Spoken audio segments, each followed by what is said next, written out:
Welcome to the Holy Apostles College and Seminary MOOC, Peace and Development in Catholic Social Teaching. My name is Dr. Cynthia Tulin. I am a professor of dogmatic and moral theology here, and I've been working here since 1997. This MOOC is the third in my Catholic Social Teaching series. The first is Introduction to Catholic Social Teaching, and the second is the Social Magisterium of John Paul II.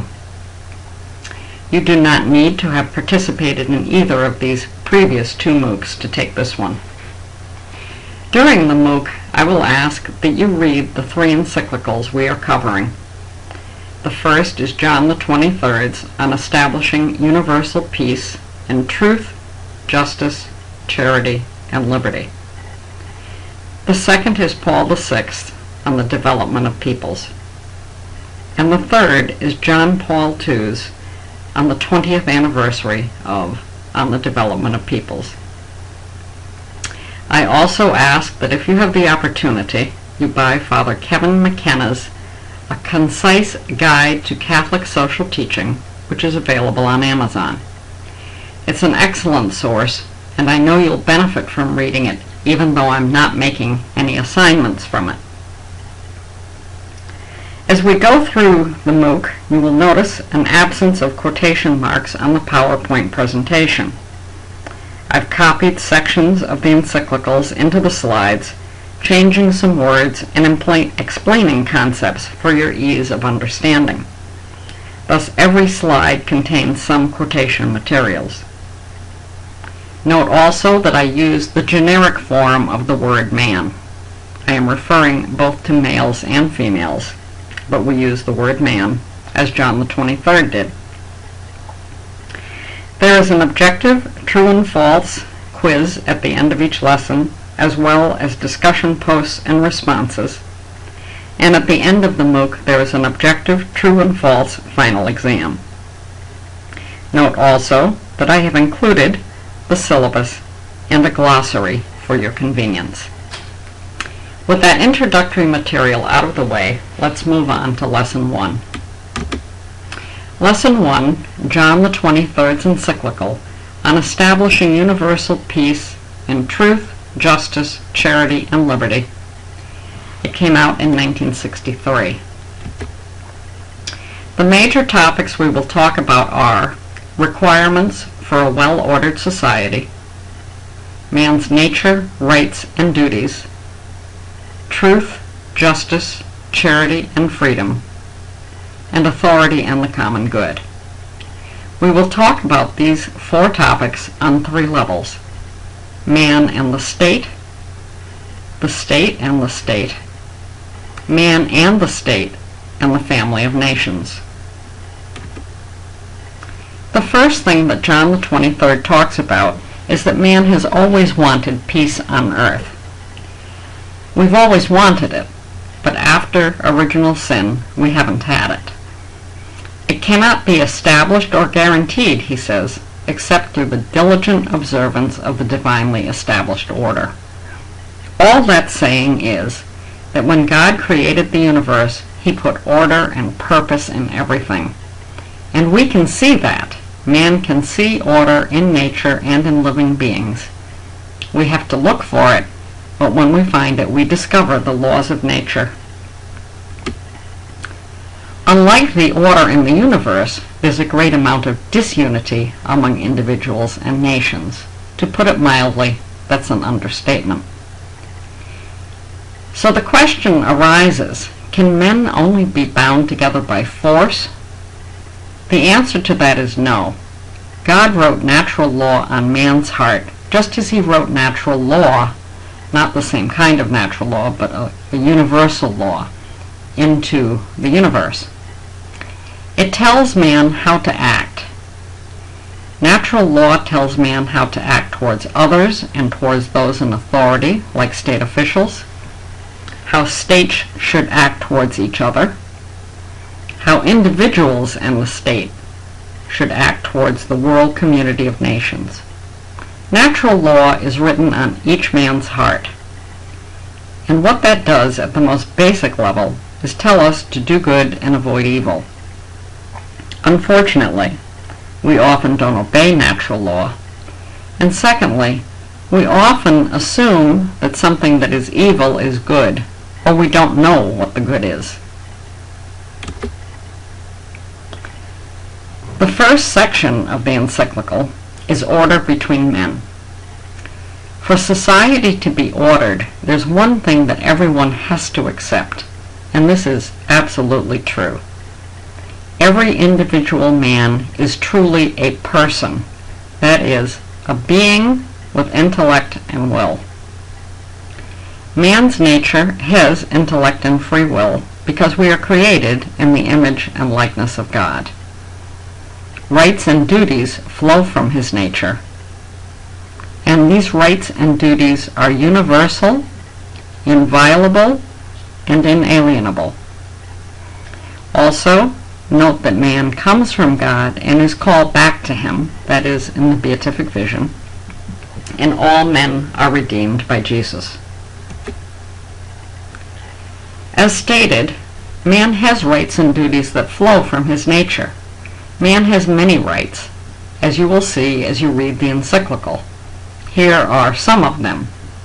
We have the right to live, that is, things like bodily integrity, to be respected, as in to have a good name, to share in the benefits of culture, to have a good general education, to worship God according to his conscience, to choose his state in life, marriage, priesthood, or religious life, to work, one of the rights there would be to have a just wage, to meet and form associations with others, to freedom of movement and of residence within his own state, and to emigrate, and to take an active part in public life and contribute to the common good.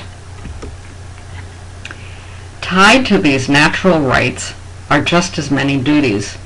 They all apply to the same person. The right to live, for instance, involves the duty to preserve one's life. Now, this is not always true. Sometimes we can give up our life for a particular cause if we are free to do so. But overall, the right to live involves the duty to preserve one's life. In society, there is a reciprocity that exists. One man's natural right means there is a corresponding duty in other men to recognizing and respecting that right. So one man's right to live means another man must respect that right. For a well-ordered society, going back to the start of the lesson, each man has to recognize and perform his respective rights and duties. If he does that, he contributes to the civic order.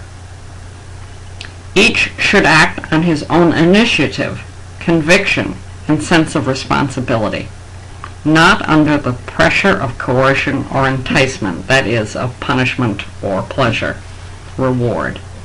There is nothing human about a society that is welded together by force. So the well-ordered society has the characteristics of truth, justice, charity, and freedom. These next two slides are pretty important. A well-ordered society must be based on truth, and men in society must be guided by justice. They respect the rights of others and do their duty. They must be animated by such love that they will regard the needs of others as their own. They will want to share their goods with them if someone else is in need. And society thrives on freedom, where men assume responsibility for their own actions. This last bullet is extremely important. Thus, we should think of society as being primarily a spiritual reality. We don't usually think of society that way, but we should. It is primarily a spiritual reality. So the foundation of the order in society is truth. It must be brought into effect by justice. It needs to be animated and perfected by men's love for one another, and while preserving freedom intact, it must make for an equilibrium in society which is increasingly more human in character. Such an order finds its source in God. If you have a society with the characteristics of truth, justice, love, and freedom, you will have peace. The second section of the encyclical is relations between individuals and the public authorities. Ultimately, we have to say that society cannot survive, leave alone be well ordered, unless someone has the authority to give it direction and unity of purpose. The authority has to govern according to right reason.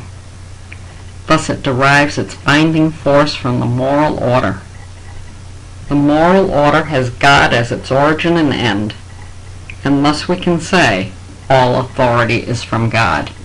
If you consider a group of people together, one may want to do one thing, another may want to do something else, and a third yet another thing.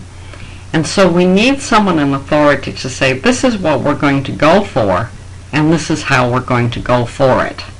So you cannot have a society survive or be well ordered without an authority. Why is this important? Well, first of all, as we just stated, authority is a moral force.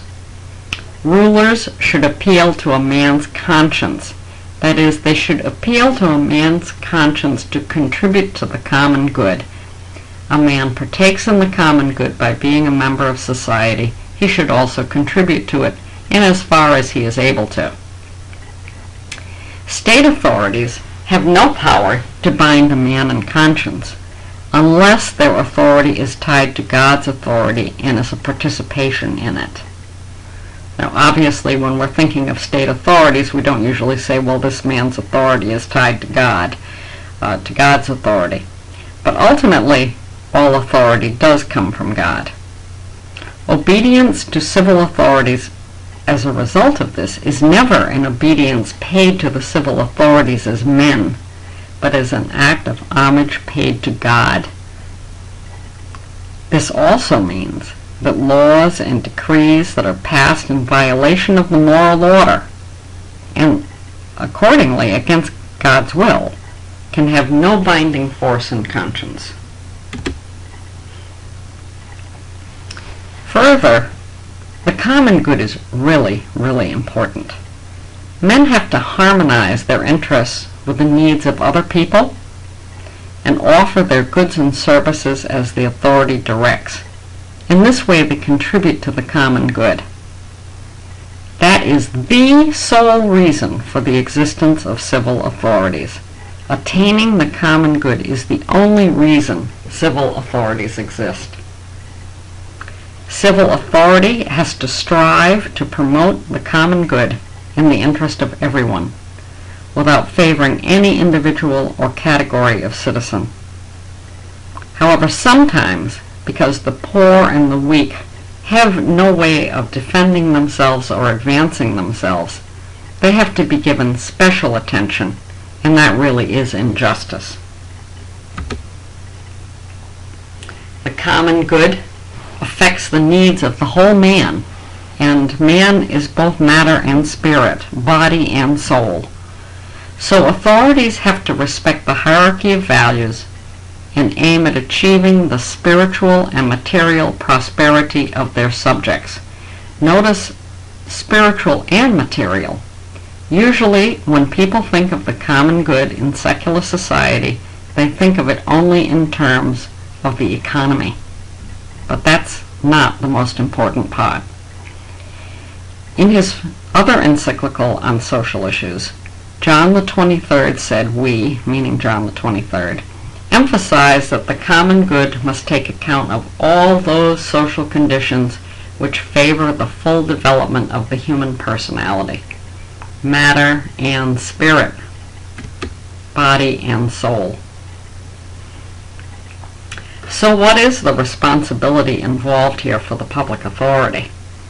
The chief concern of civil authorities must be to ensure rights are recognized, respected, coordinated, defended, and promoted, and that each individual is enabled to perform his duties more easily. If that's the case, the common good will thrive. Any government which refused to recognize human rights or acted in violation of them would not only fail in its duties, its decrees would be wholly lacking in binding force. Needless to say, the common good would not fare well. Now, tied to the role of authority is the citizen's participation in public life. Men have a right to take an active part in the government. And this right to take part in the government opens a whole new and extensive field of opportunity for men to be at service of other men. Civic authorities can also gain a clearer idea of what policies are effective for the common good. There's more give and take. The other thing is, with more people participating in the government, there's a regular succession of public officials. So the authority of those officials takes on a new vitality. There's new authorities, new blood, and it's in keeping with the progressive development of human society. Today, this issue of men participating in government has become very important, and it's had some interesting results. Men have found the incentive to enter government service and demand constitutional recognition for their own inviolable rights. They are also demanding the observance of constitutional procedures in the appointment of public authorities, and are insisting they exercise their office within this constitutional framework. So these men who are starting to participate, to enter government service, are having a tremendous impact. And again, we mean both male and female. Some demands concerning the juridical organization of states include the following: the desire to have a charter of fundamental human rights, and that should be formulated and incorporated into the state's general constitutions. Each state should have a public constitution in juridical terms, laying down clear rules relating to the designation of public officials, their reciprocal relations, spheres of confidence, and prescribed methods of operation. The relations between citizens and public authorities should be described in terms of rights and duties. It must be clearly laid down that the principal function of public authority is to recognize, respect, coordinate, safeguard, and promote citizens' rights and duties. These demands stop a government from being arbitrary with its citizens. The third component of the encyclical is the relations between states. What he says is that nations are the subjects of reciprocal rights and duties, just like individuals, and their relationships must also be harmonized in accordance with truth, justice, willing cooperation, and freedom. A ruling authority is indispensable to civil society. Even when it regulates the relations between states, authorities must be exercised for the promotion of the common good. Again, this is the primary reason for the existence of the authority. It must be in truth. Mutual ties between states must be governed by truth. There shouldn't be propaganda. There shouldn't be lying. Each state has the right to exist, to develop, and to possess the necessary means and accept a primary responsibility for its own development. Each is legitimately entitled to its good name and to the respect which is its due. More developed nations should make a greater contribution to the common cause of social progress. That is, they should aid those countries that are developing. And there are no differences between political communities from the point of view of their natural dignity. The relations should also be regulated in justice. The states must recognize their mutual rights and fulfill their respective duties. When there is a clash of interests among states, which happens quite regularly, They should be handled in a truly human way, not by armed force nor by deceit or trickery.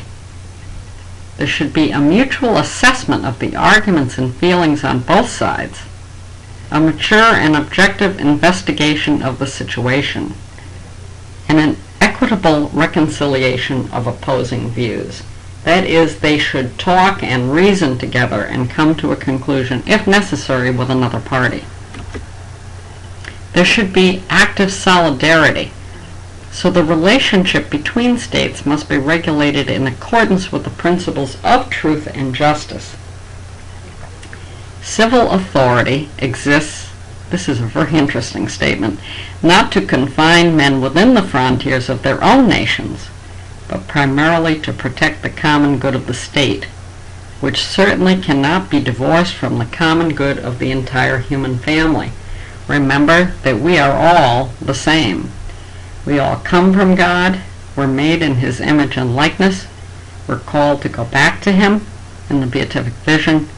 We are all redeemed by Jesus. So they must join together when particular states cannot achieve a desired goal. The states must join together to assist each other.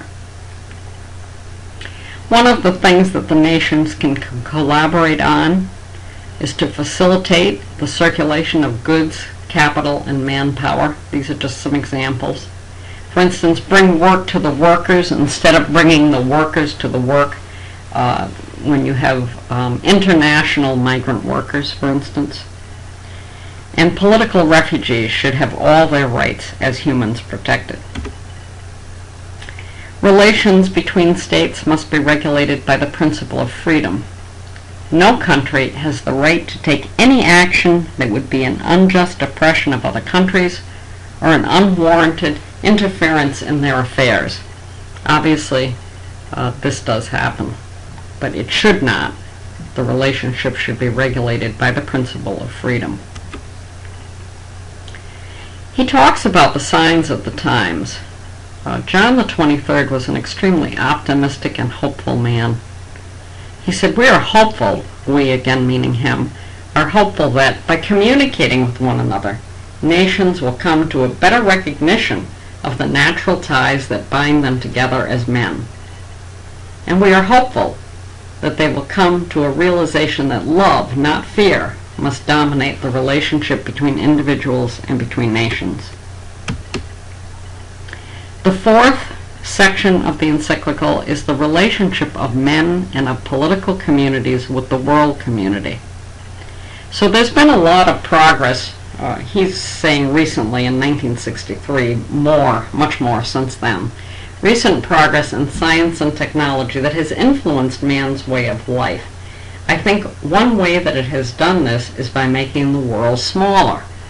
National economies are becoming so interdependent that a kind of world economy is being born. That has occurred. Each country's social progress, order, security, and peace are necessarily linked with the social progress, order, security, and peace of every other country. No state can fittingly pursue its own interests in isolation from the rest, nor can it develop itself as if it should.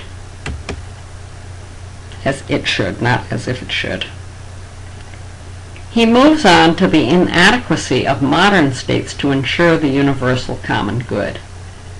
In the past, the rulers of states used to be able to provide, or at least seem to provide, for the universal common good, that is, the good of the whole human family, through law, natural law, the law of nations, or the international law. But mutual relationships between states have changed, and the universal common good gives rise to serious problems, not least of which is peace. Political life today and the influence of public authority in all the nations of the world are unequal to the task of promoting the common good of all peoples. That's an incredibly important point. All the authority put together is unequal to the task of promoting the common good of all peoples. Today, the universal common good presents us with worldwide problems, and the biggest is the preservation of peace. It cannot be solved except by a public authority with power, organization, and means coextensive with these problems, and with a worldwide sphere of activity. The moral order itself demands the establishment of some such general form of public authority, that is, a worldwide public authority. It has to be set up with the consent of all nations. To be effective, it has to operate with fairness, absolute impartiality, and dedication to the common good of all peoples. It must have as its special aim the recognition, respect, safeguarding, and promotion of the rights of the human person. It has to exist according to the principle of subsidiarity, or not so much exist as much as operate according to the principle of subsidiarity. The principle of subsidiarity governs the relationships between public authorities and individuals, families, and intermediate societies when you're looking at a single state. So the public authority is on top, individuals, families, intermediate societies would be below it and would be regulated by the principle of subsidiarity. It must apply to the relations between the public authority of the world community and the public authorities of each political community. What it's saying is, or what he's saying here is, it is not part of the duty of the universal authority to limit the sphere of action of the public authority of an individual state, or to assume any of their functions. Its purpose is to create world conditions in which public authorities of every nation, each nation, its citizens and intermediate groups can carry out their tasks, fulfill their duties, and claim their rights with greater security. The United Nations General Assembly passed the Universal Declaration of Human Rights in 1948. It's a very important document, and I have the link on the bottom of the page. I would suggest, if you have the opportunity, to read the Universal Declaration. It's not very long. Extremely important document. Its preamble affirms the genuine recognition and complete observance of all the rights and freedoms outlined in the Declaration. It's a goal to be sought by all peoples and all nations. It is a solemn recognition of the personal dignity of every human being, an assertion of everyone's right to seek out the truth, to follow moral principles, the discharge of duties imposed by justice, and to lead a fully human life. It recognized other rights connected with these. So again, I would suggest, if possible, that you read this.